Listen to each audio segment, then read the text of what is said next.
NRIs ఎవరైనా marriage చేసుకోవాలనుకుంటే పెళ్ళికి ముందు తీసుకోవాల్సిన జాగ్రత్తలు ఏంటి మేడం? నేను బేసిక్ ఒక్కటే చెప్తా. ఒక్కసారి పెళ్లి సెటిల్ అయిందంటే take enough time. Ample time తీసుకొని ఒకరినొకరు అండర్‌స్టాండ్ చేసుకోండి.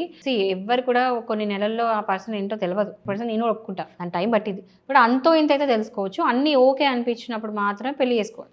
అట్లీస్ట్ ఒక గ్యాప్ టైం పీరియడ్ పెట్టుకోండి. అండ్ ఇది బేసిక్. ఒకవేళ లీగల్‌గా నేను చెప్పే సజెషన్ ఏంటంటే ఒక ప్రీనప్ అగ్రీమెంట్ అని చేసుకోండి. ఎందుకంటే సపోజ్ ఒకవేళ మీరు కట్నం ఇచ్చిండ్రో అదే గిఫ్ట్ లాగా ఏదైనా ఇచ్చినా ఏం చేసినా అదంతా క్లియర్‌గా రాసుకుంటారు.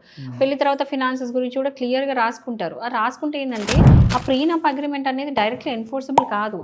ఇది అగ్రిమెంట్ ఉంది కదా దీనికి స్టిక్ ఆన్ గా అని చెప్పడానికి లేదు. కానీ ప్రీనప్ అగ్రిమెంట్ ఏంటంటే ఒక ఎవిడెన్స్ లా సర్వ్ చేస్తుంది to avoid conflicts.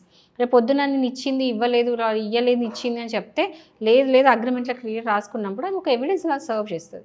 So prenup అనేది very very important. Prenup agreement చేసుకుంటే చాలా బాగుంటుంది.